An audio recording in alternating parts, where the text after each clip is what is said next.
Welcome to One Size Doesn't Fit All.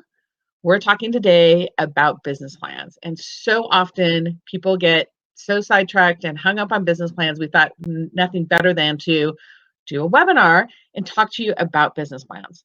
So, what we're going to do today is the agenda for our webinar is talking about why you need a plan, who is your audience for the plan, components of the plan, and what plan will work for you. So this is really about what's going to be best for you. There is not one size fits all on business plans. And no excuses, everybody, because you're at home or you're in an empty office. So now is a good time to think about your business plan. Oh, and I forgot my love over here, Steve. He's joining us today. He's usually the one in front of the mic. We're kind of doing a little bit of a role reversal while I pop in for something. On this one, he is the one that is going to be popping in for one section or two on this webinar today. We call that color commentary. Thanks. So one of the things I want to talk about business plans is why do you want to have one, right? So there's a couple different reasons why you have a business plan, and there are different types of plans that you're going to use depending on the why of the plan. So first of all, part of the business plan, and some of them are to communicate to other people what you are doing. And that's Bud. So, one of those things, working from home, you have the kiddies joining you. The children. So it is, part of it is to communicate to others, right? So you're trying to give them information that they need. Part of it is a roadmap. And it's a roadmap for you to know where you want to go, where you're going, and to have some metrics on the way there to see if you're reaching that goal you want to be. Think of it like you're on a road trip, and people use this all the time for business plans. But if you're trying to get from Los Angeles to New York, you have a map that you're using to tell you what roads to take. You might take some detours on that road, right? But you know where you're going, and you also know those markers of where you're at to get there, right? Whenever you hit Chicago or whenever you hit any other place, it gives you that. So a business plan is really important because it helps you set out and plan what you're going to do. And we're going to talk about several different types of plans today. The other important issue on the business plan, and determining what type of plan you want to use, is when you're going to use it. A lot of people think business plans are just for when they're starting up their business, and that's not necessarily true. You do need a plan when you're starting up, but there are other times in your business that you might need a plan or to redo a whole new kind of plan. One is if you're looking at expanding. Are you looking at growing into more locations? Are you looking to add product lines? So it's a good time to go back and look at a business plan at that point.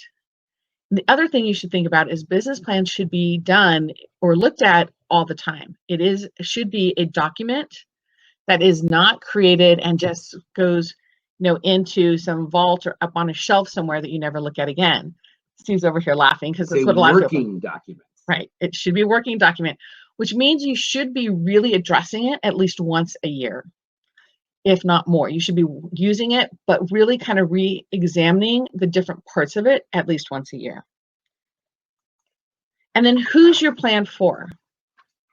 So when you're creating plans, like I said, it's the why is part of it, is why are you using it? So for some people, you're going to be using your business plan to get money. And if you're doing that, you're looking at kind of bankers or investors. For those type of people, there's two of the plans we're going to talk about today are the ones that are going to be interested in really a traditional plan or an investor's deck, right? So there's types of plans that are going to be right if you're looking for money. And then there are plans for other people that are key stakeholders in your business. And that could be someone like a landlord. It could be, for this, some co-manufacturers might want to see part of the business plan if they're going to take a little bit of risk on you. Someone on your advisory team or before they get on your team are going to want to see it. Yep. So key stakeholders in terms of like employees also, if you're trying to bring someone on board. So you want to have another document that can speak to them. And for this one, which we'll talk about these a little bit more, for these ones, again, sometimes it'll be a traditional plan, an investor's deck, or maybe a one-page business plan. Something short and sweet and to the point that's going to give them that information. And then there's you.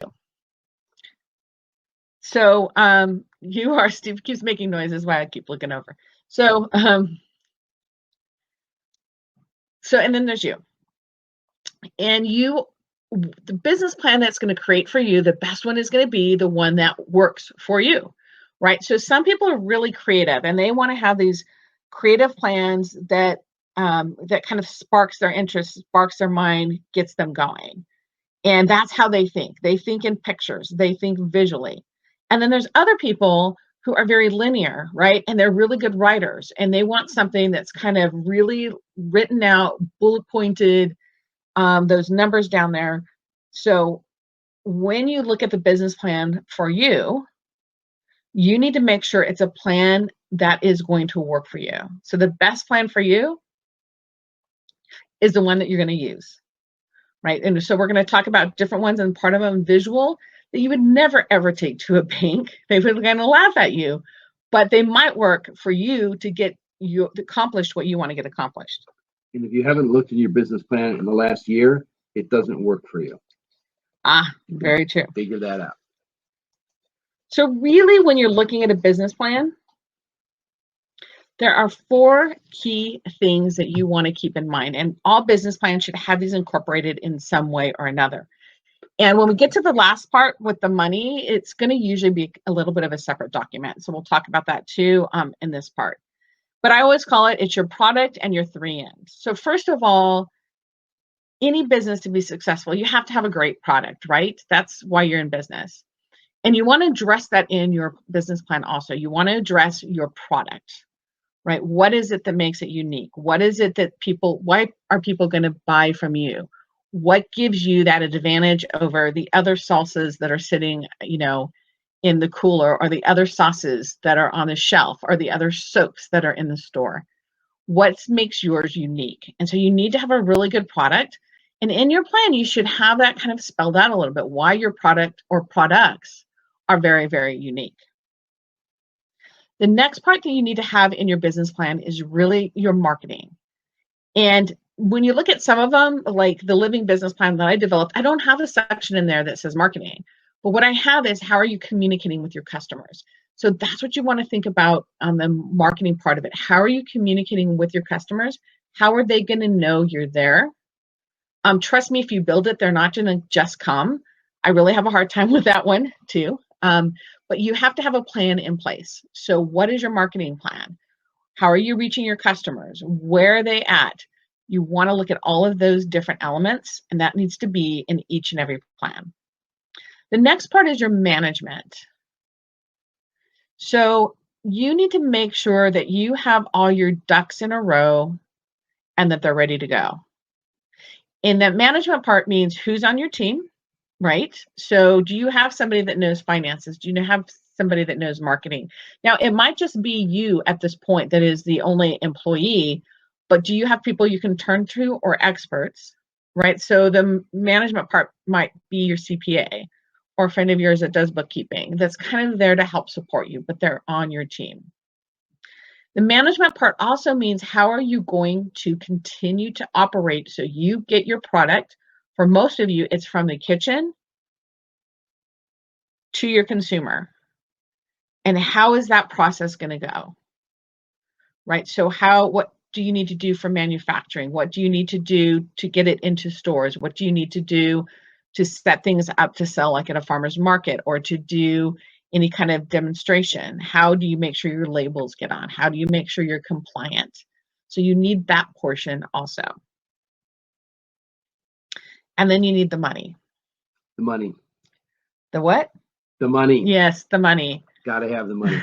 So you want your business to be at a point where it can be sustainable as a business and give you the type of return that you want to have. And you need to know what the money is to be able to determine if it's going to work or if it's going to be a hobby. I talked to this woman one time. I swear I was in a line at a fundraiser, and she actually ran like a garage. So nothing like you guys are doing. But we were talking about numbers, and she's like, oh, I'm down from last year. And I'm like, how much? She's like, oh, I don't know. I never keep track of those. I just know it's more. And I'm like, you don't keep track? And she's like, no, I never keep track of the money. And I'm like, there's a lot of people, there's free services. And she's like, oh, no, I just don't want to know. It makes me worry too much. So, that's kind of the head in the sand. And, for her to continue in her business, hopefully she continued to be successful, but she's going to find out there's a problem probably when it's too late.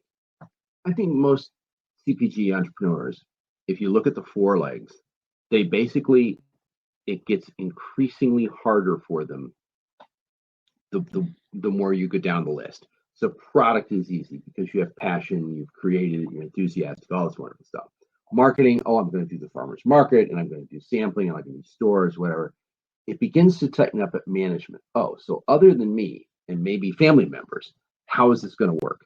And then money is like, oh my God, I can't touch that. Now, one of the things to remember about any of these different types of plans we're talking about is that when you talk about money and where you talk about money in each of them, it's just numbers on a piece of paper. Yes, it needs to make sense, especially if it's going to a potential investor or to a bank. But to begin with, it's just running numbers based on very rational things. Don't be scared about it. It's not one of those things that's going to hinge on it. As a matter of fact, the management part is probably more important than the money part, because if you've got the management part down, people, investors, bankers, whatever, will figure out that the money is probably okay, even if it looks a little off.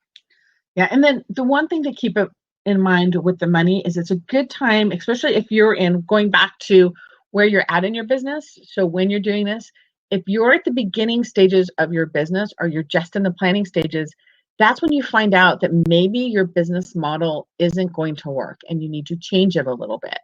So a point in case is Steve always talks about people that want to do things in glass jars, which for some things are great, but if you're shipping homes in glass jars, it gets very, very expensive. So you might determine you're still going to do that, but you might change your business model a little bit. You might raise your pricing. So your pricing might be, okay, we need to be a premium product because we're shipping in glasses. In order to cover that, we need to up the price. Or it might be we need to change how we're distributing it. Or it might be that we're just going to go through stores because it's too expensive to send to individuals. So it's a good time and a good place to look and see if your business model is going to work and if you need to make adjustments in that model as you're going along. Do it on paper first. Yep, that's the best way to learn.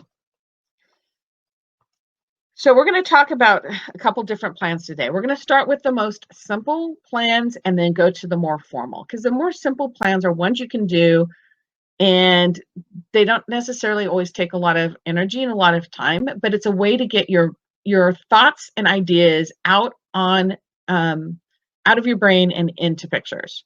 So that's why a lot of times I suggest doing some of the informal ones or the simple ones before you go into the more formal, if you need to do one at all. Again, and the formal ones are ones where we're looking at numbers and charts, and you have graphs and you have paragraphs in there, and you're really kind of going into the bio of all the owners. It's something that really is going to be for someone else, not for you, though there's parts in there that might work for you. So the first one I showed you, which is probably the simplest kind of business plan out there, is a vision board business plan. And you can actually do this. It doesn't have to be where you go in and cut out pictures and write things. You can actually do things. Some people do it with drawings, I've seen, where they draw things out. And we're going to talk about mind maps. So I'm not talking about a mind map here. If you look on Pinterest and Google business plans, you'll see where people have kind of done boards that are Pinterest business plans, right? Where they're starting to put those things together. This is for a place for you to start putting together those ideas that are going to work for you.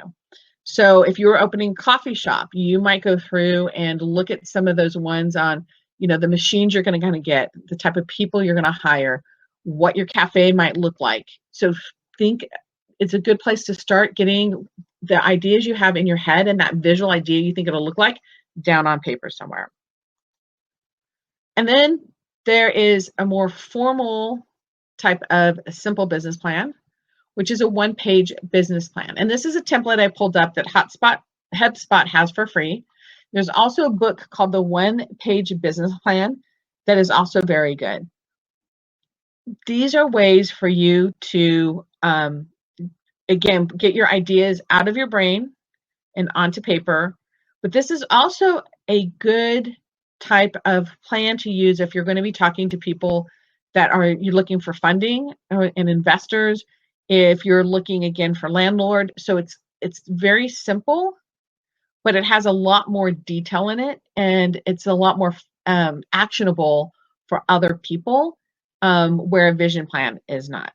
Right. Okay. No. And then we have the mind map. I love mind maps. Steve hates mind maps. And there are computer programs you can do with mind maps.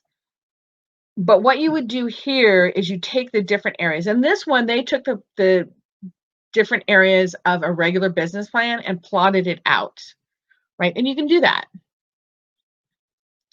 Or you can just do those different parts, the parts that you need, those 4 legs. Like, what is your product? What's your management? What is your marketing? And what's the money going to be like? And you can plot those out on here too. So this is something that can be used for you. Again, you're not going to give this to a landlord or investor. This is a place for you to start looking at what you want to do and where you want to go. So it's a good way to start going through and saying, okay, what is my break even? What is, how much do I need to make to break even? Right? Because if you don't have that money part down where you're breaking even ever, it's not a good place to be. And if you're the creative type and you really don't want to get into multi-page business plans to start with, I'll say this: a mind map is a really good place to do that because it kind of fits with your creativity, but it also allows you to continue drawing lines for as many things as you can think about without having to worry about the format of, oh my God, I got to fit this into one page, or I need 10 slides, I only have 9, that kind of thing. Better go ahead. Well, and the other thing with a mind map is something to think about is you can actually have a different mind map for each of those sections, right? So you have one that's kind of the total business plan where you're kind of getting those ideas out. And then you have one where it's the marketing plan. And you start putting the marketing part out there because you don't want to get too many spurs out there. And then you have one that is a management plan. So you think of all those different parts of management. And then you can put them up somewhere where you can look at them and see them. So it's a really good way to kind of move forward on those areas. And then we have the living business plan. And I'm going to see if I can blow this up so you guys can see it more. I don't know if it'll work on here. It will not. So, there we go. Yeah, this is kind of like, delayed. Yeah, it was delayed on here too. This is like my baby. So this is based on the business model canvas. And this is a mind map kind of, or a business plan type. I think of it almost as an operational plan too, that I put together specifically for people that are in consumer packaged goods. And if you see, it has those different parts on here. It has who it was created for, what your mission is, which is what drives you through your business. It has areas for your target customer and your target consumer, which we're not going into a lot on this one. But if you're going into a retail place, your target consumer and your target customer are 2 different people. Yeah. Some places, your target customer is going to be Safeway or a distributor. Your target consumer is going to be the person that eats it. So this is a place where, again, it's a visual. On this business plan, you use stickies. Or I actually have mine where it's blown up as and it's not a consumer one because we're not doing, CPG. It's kind of blown up really like one of those big, huge calendars that you have that show you like the 6 months out, 3-month calendar. It's blown up that size. And I actually like using dry erase on it. The point on this is it's not to be kind of in ink, right? It's something that you're going to change, you're going to look at and see what's going on. And it has all those different sections covered. We have who your customers is. We have on here like where the customer consumer experiences. So again, it's talking about the marketing part. The distribution and pricing is the marketing part. What your revenue streams are, and the cost structures, that's the money part. You get to the left side and key activities, key partners, key resources, that's really the management part of it. So it covers all of those different areas for you, but in a really general way. And this is up on our website on kitchen2shelf.com. And I believe that there is a video up there. This was one of the first webinars we did, was going over this. I think so, yes. So I think it's up there. If not, just send me a note and I can send it out to you. The other great thing about Living Business Plan is it's almost like a manual formula in Excel. And the fact that you go in and you change, you take a sticky, or let's say you're going to do a pivot, and you change one section, then you can look at all the different blocks next to it and go, how does this change this section? How does this change the next section? Okay. So all of the three that we've just used, and even the next one, really are great starting places if you have to write a more traditional plan, or if you're going to put together the next plan that we're talking about, which is an investor's deck. So the one-page business plan you might give to somebody, right? Because it's everything there, but it's pretty short and simple and to the point. So that one probably not as much, but both the visual, the mind map, and the living business plan are all really great starting places for doing a more traditional plan, or something that you're going to share out with other people. The one-page business plan is, especially the one that's in the book that they do, is really a good starter place for that too. So what you're doing is trying to, again, on these ones we've talked about, is getting that information out of your head and onto paper. The one page you can use to communicate with others. For the next two, those are really the main purposes, is to communicate with others, not necessarily for you to use, though they might come in handy for you. They're not going to be as relevant. So that means we make a big leap in level of detail. Yes. As you go forward. Yes. Yeah. And the traditional one has lots of detail, not as much as the investor deck, which is the next part here. And I'm going to see if I can expand this up, and then Steve's going to be talking about this part on here. So we're going to talk about, the basic idea with an investor's deck is that it has to pass a lot of the critical tests. So it needs to show your brand and your product in a very positive light. But more importantly, that it really needs to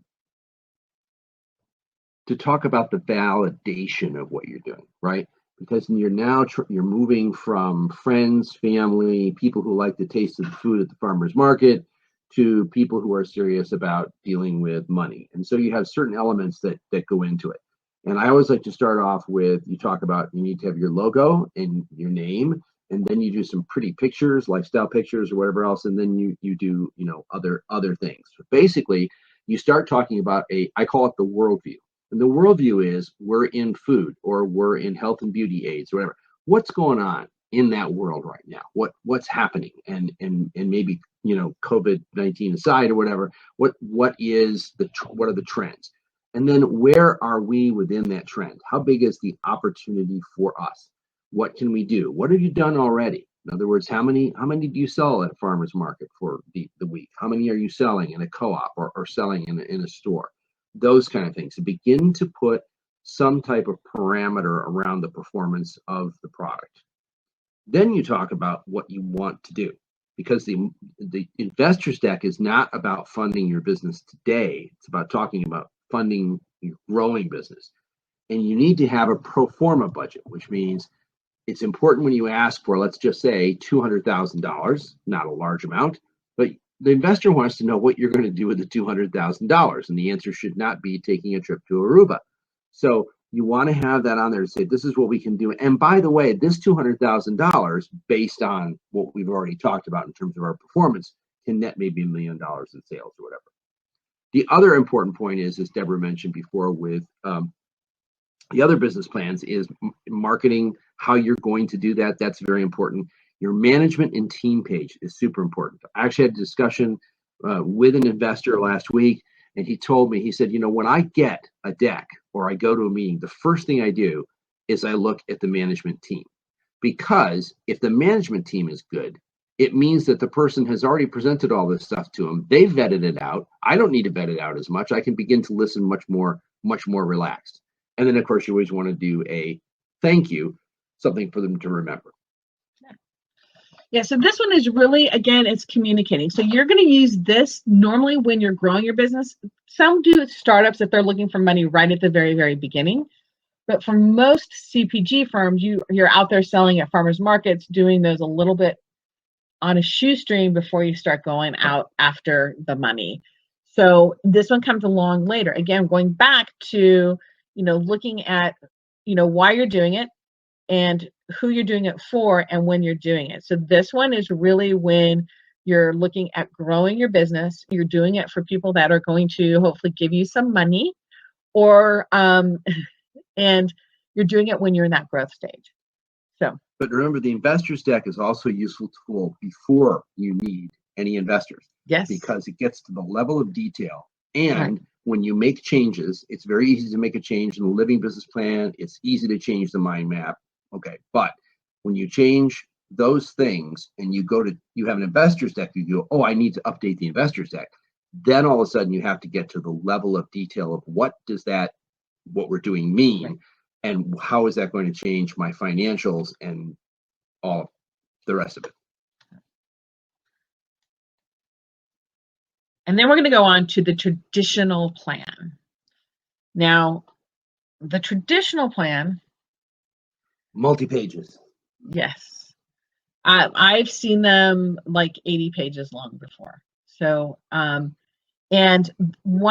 there's a couple good sources to get traditional plans from.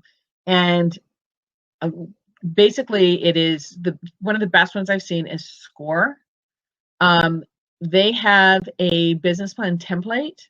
They also have a template for basically the financial pro formas, which is a pretty detailed, I think it's like a 15-tabbed spreadsheet. So it's pretty detailed, but it's really good and makes you think. So this is the one that when Steve's talking about getting into the details, this is the one that really gets into the details.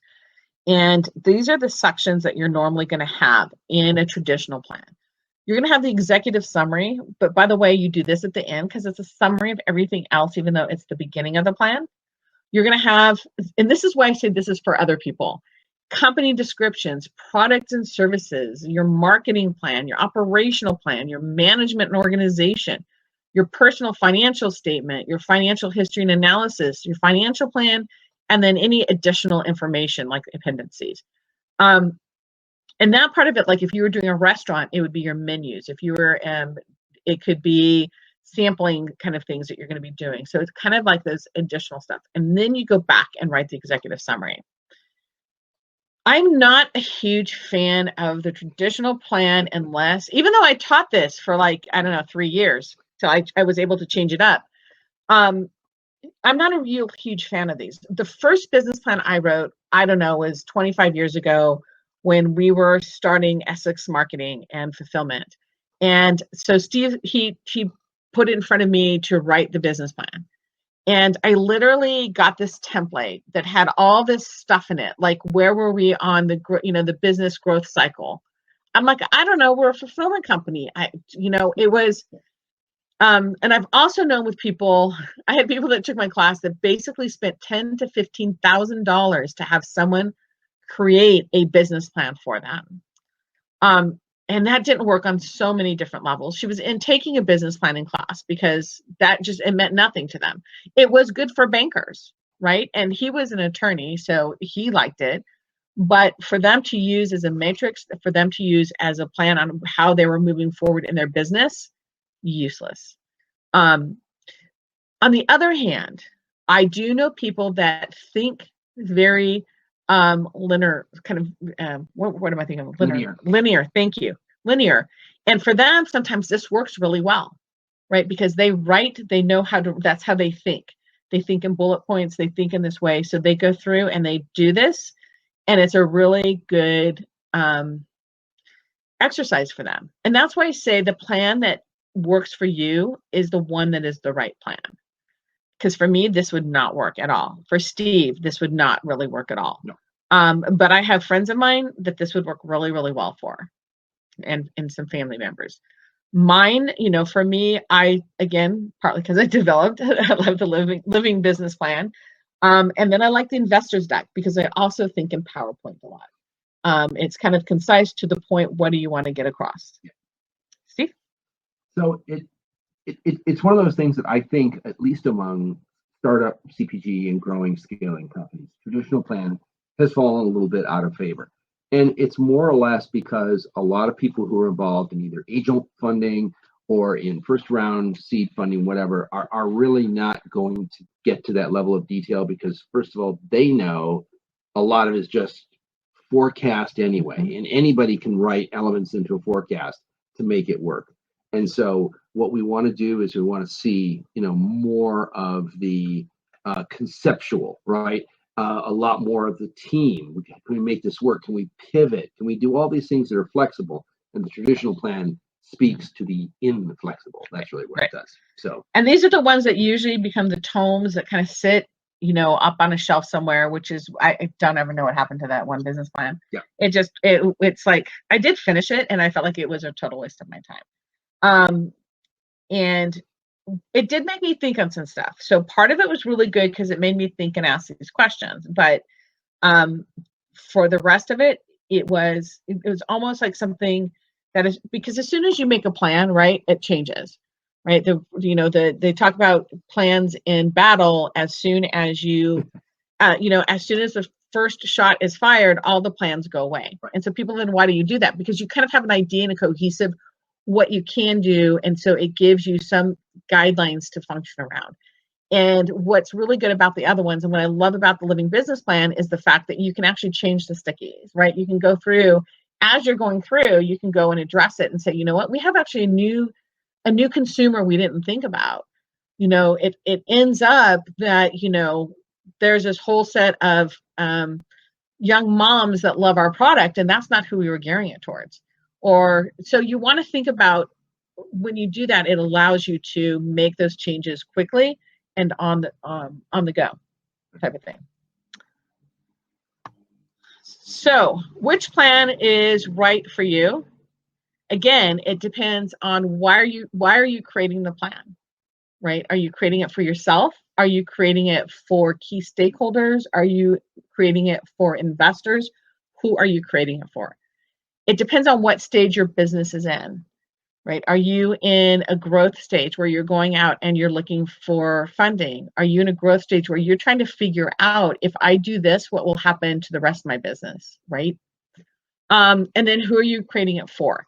And again, it goes back. If you're creating it for you, you have a lot of leeway that you can, types of plans you can do. And if you just go in and Google, by the way, if you Google like business plans with mind maps, you'll come up with stuff. Business plans for visual, you'll come up with stuff. Living business, one-page business plans, you'll come up with stuff.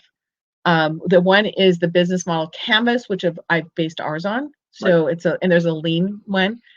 So kind of Googling all of those different plans, you can see and kind of explore with them and see what's going to work for you at this time in your business, for your personality and your basically organizational style. And our assumption pretty much is that most of you have a business plan of some kind, whether it's the tome or the one pager, it's sitting around, you haven't looked at it in a while, whatever. The idea here is for you to be able to pivot to a plan that actually works for you, number one, on a day-to-day basis. And then what's the next plan you're going to need? So you can start outlining that and work it. Is it an investor deck? Or is the next plan you really need much more operational oriented? And so the living business plan would actually help you more. But if you don't have a business plan at all and you just started, then by all means, you would jump in, to any of the less formal ones, maybe even, photos on the wall and go from there. Whiteboards work really well too. Yeah, whiteboards are great. We need to go in and update ours. Yeah, I think so.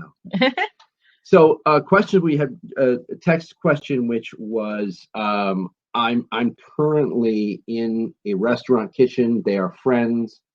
I know I need to move to a commercial kitchen situation. What kind of business plan am I going to be required to So it's a good question. First of all, it depends when you move into the commercial kitchen what they're looking for. So some commercial kitchens, they might just want to know what you're doing, right? And kind of let it go from there. But a lot of them are going to probably be looking for something along the line. If they're taking a risk on you in some way or another, they're going to probably want something along the lines as a one-page business plan where that gives them the outline and also, or kind of an investor's deck. So probably either one of those will work. I've known some people that have been in places that want much more detailed plans than that, especially if it was like an incubator type of situation that they were going into. They really wanted people to know that people had all that stuff figured out. What are your thoughts on that, Steve? You know, a lot of what you're going to be doing is going to be based on whatever today's immediate need is, right? Mm-hmm. So if I need if I need to move my kitchen, the best thing to do is to do the informational inquiry to a couple of different kitchens and mm-hmm. just see. Or if you can talk to, if they let you talk to people, or if you know someone who is producing in that facility, ask them what they had to produce, for it, what level. Most of the commercial kitchen operators I'm aware of are much more interested in your personal financial at this point mm-hmm. in the stage of your business than they are in your business plan. But there are some who will want to know it just to make sure that you know what you're talking about. And if you're going into some of the, and I'm talking about the smaller incubators here, not any of the really bigger ones, but some of them that are really working with startups, they have an application, and on the application, it's going to pull a lot of that information, and that's where it's that information that's in a business plan, but they're not asking for your business plan. They're looking to see if you know what your cost of goods are, what your break even is going to be, who your target audience is, that you've done your homework, if they're going to invest in you to help you grow your business. Yeah, very good. Any other questions? Anne wants to know, and it's a good question, is for each of the, how far out does a business plan go? Is it the life of the business? Is it until I sell it? What is it? It's until you finish the plan. I'm teasing and I'm not. So usually for financials performance, usually they're looking for 3 years. Some places are looking for 5, but most businesses are looking for 3 years. And that's what you're looking at. And when you're writing a traditional plan, sometimes you'll talk about the future, like you're going to do things in stages, right? So it might be when you're creating your business, you're looking at it and you have really one product or 2 products that you're selling. But your plan is to start with an introduction of these 2 items. And then from there, you're planning on adding an additional line, right? That's speaking to your target audience. So, you're looking at, and again, if it's for you, you can have something that's a 1, like I like the 1, 3, and 5 kind of thing, where you're looking ahead in this next year where you want to go in those kind of target milestones. And then in 3 years where you want to go, and then in 5 years. And so that's kind of a running thing. At some point, you're going to have a 1, 2, and 3, 4, and 5, because you're going to have the 5-year one when you're 1 year in it. It's now 4 years out. But it's kind of that running thing when you're looking ahead. So the decisions you're making now, where you want to be in 5 years, and are the decisions you're making now going to affect that? But not as detailed 5 years out, just an idea of where you want to be. Yeah, when I'm working with clients, it's basically 1, 3, and 5. To go further than 5 is just, it doesn't really, not in today's world, right? Because 4 years ago, you could have come up with a business plan and you wouldn't have put a pandemic in it. So guess what? Doesn't mean anything. It also is, there's no realism. The further out you go, the less realism there is in what you're doing, because it doesn't mm-hmm. talk about all the impacts. For most of us, a year is like, I got to get this done in this period of time. It has a sense of urgency to it. Right. 3 years, I can go a little, because, okay, that's fine. And a lot of times what I'll work with people on is I'll work on the 5-year and the 1 year, and then say, okay, so we have to split the difference here somehow to come up with the 3-year. Because when I say 5 years, I can see people, oh yeah, I can do that in 5 years, and anything's achievable. Well, no. Now let's draw the line between 1 year, which you got to get it done, in 5 years, and that as a planning tool is actually really beneficial. Good. Any other questions? I think that's it. Okay. Just a little bit what's coming up. Kitchen to Shelf, I'm doing the To Do Tuesdays. Hope you guys are enjoying those and getting some action steps underneath you on those. And then the podcast is coming up this week with David Lemley, Retail Voodoo. Right. Podcasts air early Thursday mornings every week. And David Lemley, Retail Voodoo, is actually a brand strategy agency based out of Seattle. Worked with a lot of interesting people, including Saheli Snacks and REI. And David puts branding in a different perspective. Excellent. And what's up, Ready to Retail? It's kind of like I keep using the slide. We're still in production. We are getting much further. Very close. I know. And so we're getting close. Hopefully we're going to launch in this next month. A lot more information in there than we were thinking of. And again, how can we help? Well, really, we do classes and coaching and consulting packages. So next level, we're really in the other part in Masterclass Spring 2020. That actually got sidetracked with the pandemic. Well, we were supposed to start off with getting together physically. And that blew up. But that's coming as soon as it's allowed. Yeah. Oh, well. And, you have to be flexible in these times. And then we have the, consulting packages for Next Level Marketing. And so you can reach me at deb@kitchen2shelf.com or Steve at nextlevelmarketing.com or Steve actually at kitchen2shelf.com too. That's right. It'll work. And by the way, if this all was just like a shock to you, we do have business planning consulting under the Next Level umbrella. Yes, we do. And I usually handle that part of it. Yeah, you do. That was actually the first thing we worked on was together. Perfect. Thanks and great seeing you.